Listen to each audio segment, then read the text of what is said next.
a larger scale.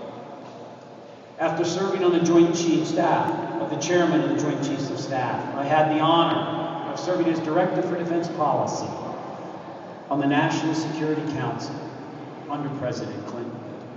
I advised the President and his team on a wide range of national security issues and helped develop a national security strategy of engagement that grew our power abroad and kept us safe here at home.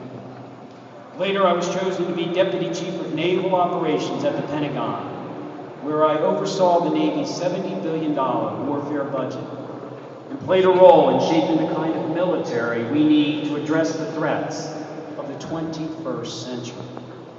So I know that accountability is vitally important for the troops making decisions on the ground, all the way up to the people sitting in the West Wing of the White House. Yes, we need metrics to be held accountable, but we also need to make sure we have the right tools and the right tactics to respond to these metrics in this new warfare of the 21st century. And therefore, conventional wisdom has to change. In the past, and unfortunately today, we far too often measure our military strength by sheer numbers. How many ships and submarines do we have in the water? Or how many brigades and aircraft? And how much ordnance do we have? But today, as technology allows us to pinpoint the enemy and make precision strikes almost at a moment's notice, from halfway around the world, the battlefield environment is evolving. As Deputy Chief of Naval Operations, my tasking was to help the Navy adapt to this new reality. So I took my experience in combat and the knowledge I gained as head of a Navy anti-terrorism unit and made a recommendation that ruffled some feathers. I do that sometimes. I said we should reduce the size of the conventional fleet. I essentially told the top brass we should be fighting smarter, and that relying upon fewer ships, but with more efficient warfare tools, such as by investing in cutting-edge sensors, would be a better way to keep America safe than just commissioning another destroyer or aircraft carrier. I recommended cuts to achieve and afford the needed changes. And needless to say, in a culture that has always equated strength with size, many in the establishment weren't happy with that recommendation. But since then, we've started to adopt many of the changes I recommended, including the need to right-size the fleet, and the reasoning is quite simple. We must focus on our ability to monitor, anticipate, and know in a timely way of an adversary's intentions or movements, so we can meet these threats more quickly, efficiently, and effectively with correctly postured units of power. It's easy for terrorists and insurgents to blend in to the general population and try to move quickly across international borders. There are few front lines in the conflicts of today and many crowded city streets full of innocent bystanders. When a suicide bomber steps out of the crowd next to an American convoy, suddenly the size of your fleet makes less of a difference. But if we can harness technology and refine our intelligence capabilities, then we can move to a knowledge-based approach that allows us to determine who and where our enemies are.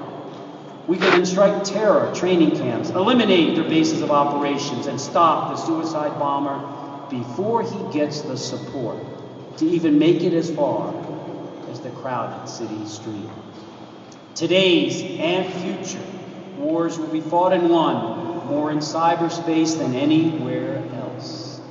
We have fewer ships, planes, and tanks, but we would then be far better equipped and armed to win against the threats we face. That is, if we invest in smarter resources, and if we're smart about the way we deploy them, particularly knowledge-gathering sensors, we can build a better military to keep this country safe. But that national security approach to the world. As we've seen time and again, and as 9/11 proved all too vividly, conflict and unrest on the other side of the planet can quickly grow to threaten us here at home. Problems that are born overseas can land on our doorstep before you know it. And the most practical, effective way to fight against them is by exercising America's unique leadership around the world. That's why engagement must be the centerpiece of our national security strategy. In the Clinton White House, I helped develop the beginning of an approach to foreign policy after the Cold War that made use of all aspects of our power, not just military might, something the Bush administration forsaked. Above all, this means remaining involved in world affairs. America has an unrivaled capacity to provide leadership in the international community for peaceful resolution of our challenges, as demonstrated by winning the Cold War, by the continuing push for negotiations in the Middle East, and by successes such as Northern Ireland. By using our leadership and our influence, we stand up to aggression that threatens us, support democratic regimes, broker peace agreements, and encourage open markets.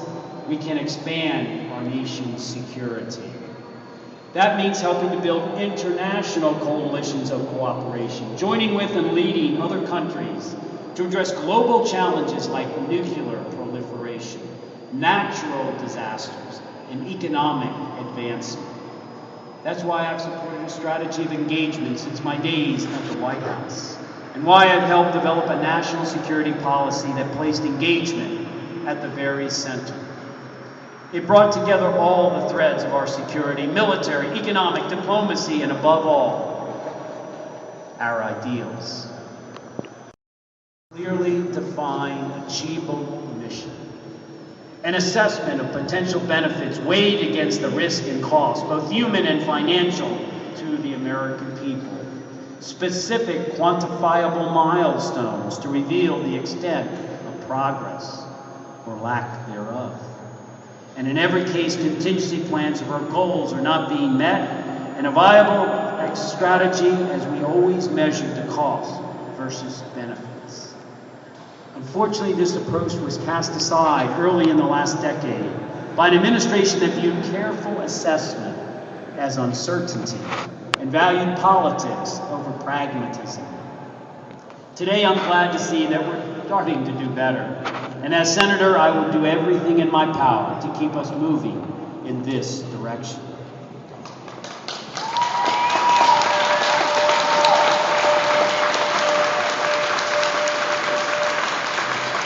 After 31 years in the Navy, I am a firm believer in the strength and quality of our armed forces. But I also know that our military can only keep us safe. It does not make us secure. It is our investment here at home that does that. The truth is that our fundamental strength and our national security begins here at home. It's woven into the values that define this country and founded on the prosperity of the middle class.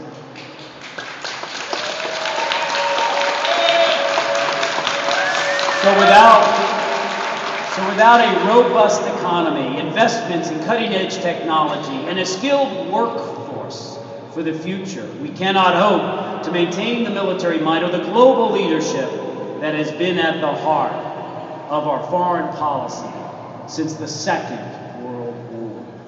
If we want to protect our national security, our top priority must be creating jobs and putting ordinary Americans back to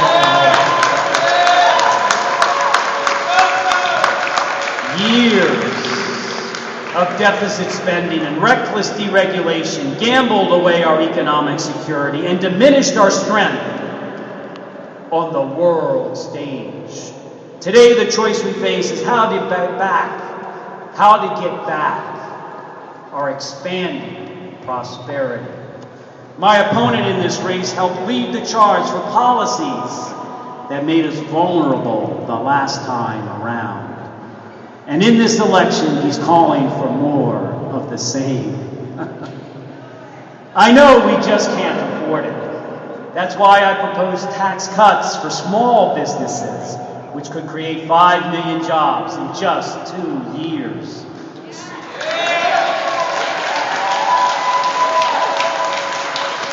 Small businesses are where the majority of Pennsylvanians go to work every day, and where 80% of jobs are created. So we should make sure they're the engine of our recovery.